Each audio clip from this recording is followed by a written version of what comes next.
cosinus, sinus et tangente d'un angle aigu. Alors, vous savez ce que ça veut dire un angle aigu. Nous allons d'abord considérer un triangle. Soit, nous allons considérer un cas particulier. Nous allons nous intéresser uniquement à un seul angle. Et c'est ce seul angle-là que nous allons déterminer le sinus, le cosinus et la tangente. Nous allons nous intéresser à l'angle B. OK? Donc, considérons l'angle B.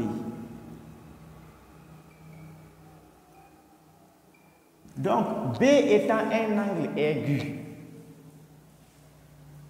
Si nous prenons l'angle B, il y a un côté de ce triangle qui est opposé à l'angle B. Celui qui est là, AC. Donc, AC est un côté qui est opposé à l'angle B. Il y a le troisième côté qui est, un autre côté qui est là, qui construit l'angle B avec l'hypoténuse.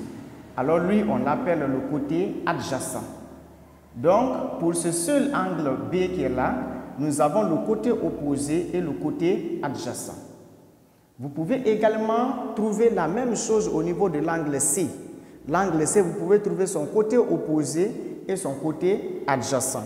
Donc, le côté opposé est le côté qui fait face à l'angle et le côté adjacent est le côté qui construit l'angle avec l'hypoténuse.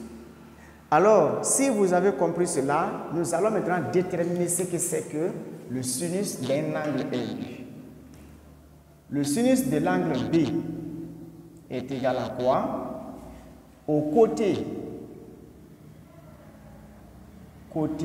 opposé, donc le côté opposé sur l'hypoténuse.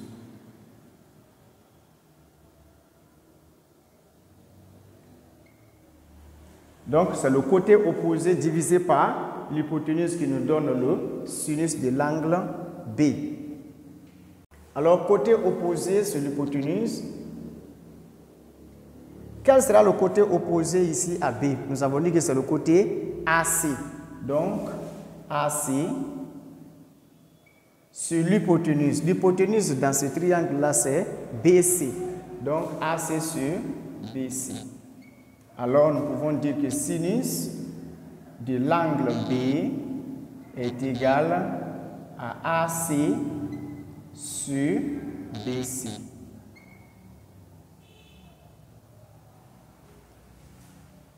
Nous restons toujours avec l'angle B.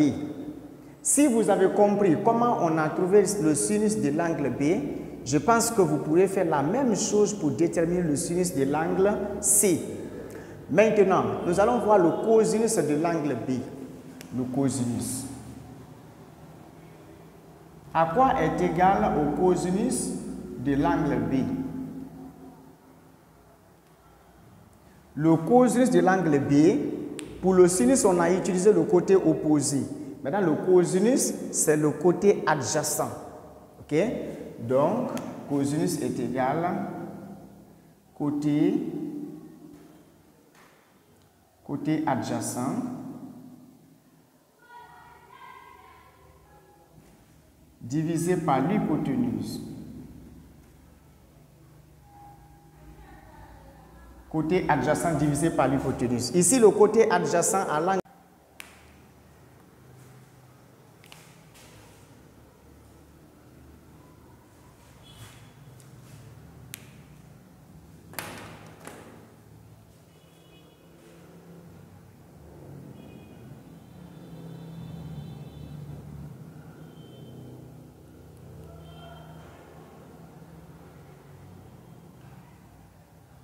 Alors.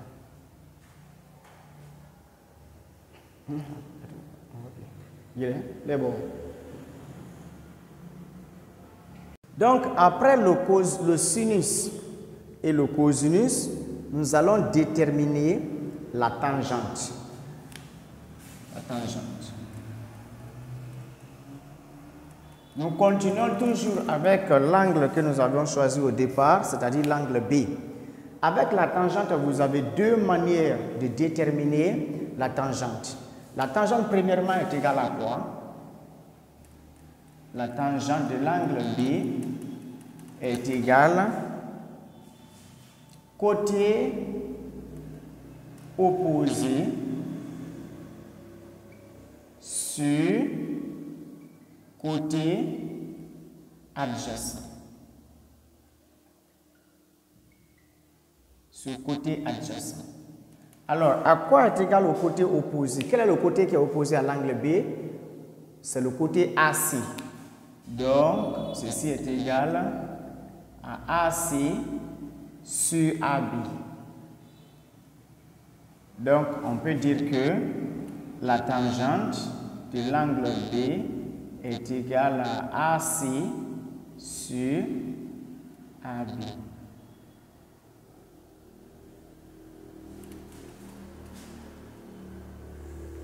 La tangente peut se déterminer aussi de la sorte, avec le sinus et le cosinus. Donc, cela veut dire que dans un devoir, lorsque vous connaissez le côté opposé et le côté adjacent, vous pouvez, à un angle, vous pouvez directement déterminer la tangente de cet angle. Okay? Alors, la deuxième manière pour trouver la tangente, vous pouvez également utiliser le sinus et le cosinus. La tangente d'un angle, de l'angle B, est égale au sinus de l'angle B sur le cosinus de l'angle B. Donc, lorsque vous connaissez le sinus et le cosinus, vous pouvez les remplacer là pour trouver la tangente. Cette première relation que nous avons trouvée se démontre à partir de la deuxième relation. Nous allons faire et vous allez comprendre que cette relation vient de celle-ci. À quoi est égal au sinus? On a dit que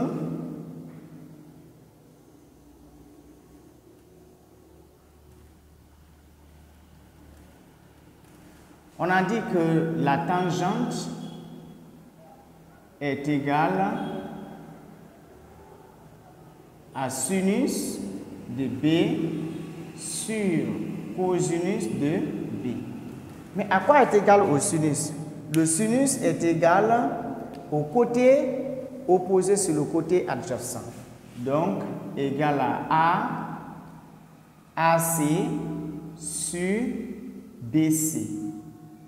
Et à quoi est égal au cosinus? On a dit que c'est AB sur BC. Donc, AB sur BC. Alors, diviser une fraction par une fraction, on multiplie la première fraction par l'inverse de la deuxième fraction. Donc, AC sur BC multiplié par BC sur AB. Alors,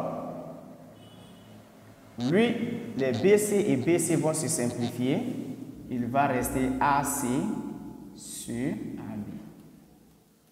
Donc, on obtient la tangente est égale à AC sur AB. Donc, c'est pourquoi nous disons que la tangente peut aussi être égale au côté opposé sur le côté adjacent.